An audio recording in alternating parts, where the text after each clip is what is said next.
গাড়ির পরিবেশ সারচার্জ। কোনো গাড়ির মালিকের নামে যদি একের অধিক গাড়ি থাকে সেক্ষেত্রে কিন্তু প্রতিটি গাড়ির জন্য পরিবেশ সারচার্জ দিতে হয়। আর এই সারচার্জের পরিমাণ হচ্ছে 1500 সিসি গাড়ির জন্য 25,000 টাকা এবং 1501 সিসি থেকে 2000 সিসি পর্যন্ত প্রতিটি গাড়ির জন্য 50,000 টাকা। এভাবে পর্যায়ক্রমে সিসি অনুযায়ী 75,000 টাকা, 1 লাখ টাকা থেকে 2 লাখ টাকা এবং 3 লাখ টাকা পর্যন্ত কিন্তু পরিবেশ সারচার্জ রয়েছে। আপনাদের যাদের নামে একের অধিক গাড়ি রয়েছে তাদের কিন্তু এই পরিবেশ সারচার্জটা প্রতি বছর দিতে হচ্ছে।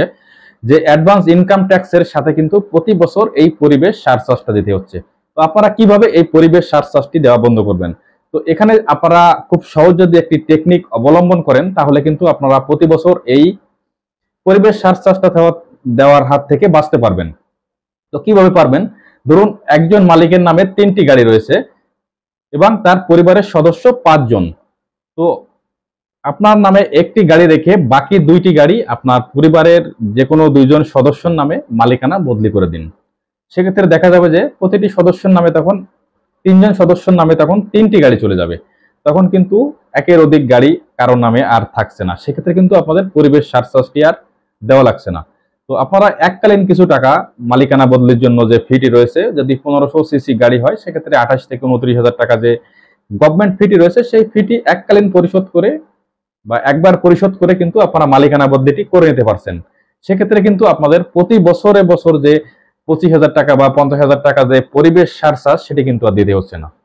আপনাদের শুধু এককালীন একবার মালিকানা বদলির ফিটি পরিশোধ করলেই আপনাদের গাড়ির মালিকানাটি বদলি হয়ে যাচ্ছে এবং প্রতি বছর কিন্তু মালিক যে এই পরিবেশ সারচার্জ দিতে হচ্ছে না। অথচ আপনাদের গাড়ির মালিকানা কিন্তু আপনাদের পরিবারের সদস্যদের নামে রয়ে গেল। সেক্ষেত্রে আপনারা কিন্তু এই পরিবেশ সারচার্জটি দেওয়ার হাত থেকে বাঁচতে পারবেন। আবার অনেকের নামে দেখা যায় একটি গাড়ি রয়েছে, কিন্তু আপনারা যখন গাড়ির কাগজপত্র নবায়ন করার জন্য ব্যাংকে টাকা জমা দিতে যান তখন দেখা যায় যে আপনাদের পরিবেশ সারচার্জ চলে আসছে। আবার অনেকের ক্ষেত্রে দেখা যায় যে এআইটি যেটা অ্যাডভান্স ইনকাম ট্যাক্সটা বেশি আসছে। তো সেক্ষেত্রে এরকমটি হওয়ার কারণ হচ্ছে আপনার যে টিনটি রয়েছে, যে টিন সার্টিফিকেট, সেই টিন সার্টিফিকেটে যে একটি নম্বর রয়েছে সেই টিনে হয়তো অন্য কোনো একটি গাড়ি ভুলক্রমে বিআরটিএ আপনার টিনে এন্ট্রি করে ফেলেছে বা এন্ট্রি হয়ে গেছে, যার জন্য আপনার নামে 2টি গাড়ি চলে আসছে বা 3টি গাড়ি চলে আসছে, যার জন্য আপনাদের যে একটি গাড়ির জন্য পরিবেশ সারচার্জ শো করছে ব্যাংকে যখন টাকা জমা দিতে যাচ্ছেন। অথচ আবার অনেকের ক্ষেত্রে দেখা যায় যে অ্যাডভান্স ইনকাম ট্যাক্সটি বেশি শো করছে, অথচ আপনাদের গাড়ি কিন্তু একটা। তো এ ধরনের সমস্যায় যদি কেউ আপনারা পড়েন সেক্ষেত্রে আপনারা আপনাদের গাড়ির কাগজপত্র এবং আপনার যে টিন সার্টিফিকেটটি নিয়ে সরাসরি বিআরটিতে চলে যাবেন।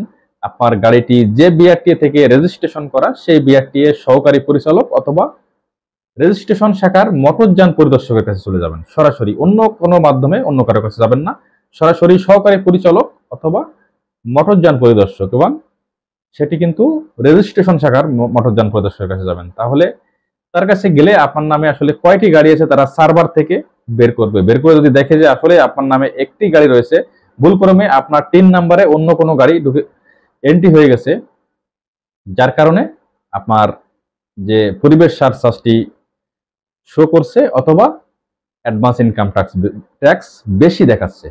তো এ ধরনের সমস্যায় পড়লে আপনারা সরাসরি বিআরটিতে চলে যাবেন। তাহলে দেখবেন যে তারা আপনাদের যে 3 নাম্বার থেকে আপনার যে গাড়ি যেটি অতিরিক্ত যেটা এন্ট্রি হয়ে গেছে সেটি বাদ দিয়ে দিবে। বাদ দিলেই তখন আপনার নামে একটি গাড়ি চলে আসবে। তখন কিন্তু আপনার কোনো প্রকারের পরিবেশ সারচার্জ বা কোনো অ্যাডভান্স ইনকাম ট্যাক্স বেশি দেখাবে না। এ ধরনের সমস্যায় অনেকে পড়ছেন, যার জন্য আপনাদের অবগতি করার জন্য এই ভিডিওটি করা। তো ভিডিওটি ভালো লাগলে একটি লাইক দিবেন, চ্যানেলটি সাবস্ক্রাইব করবেন। দেখা হবে পরবর্তী ভিডিওতে। ততদিন ভালো থাকবেন। আল্লাহ হাফেজ।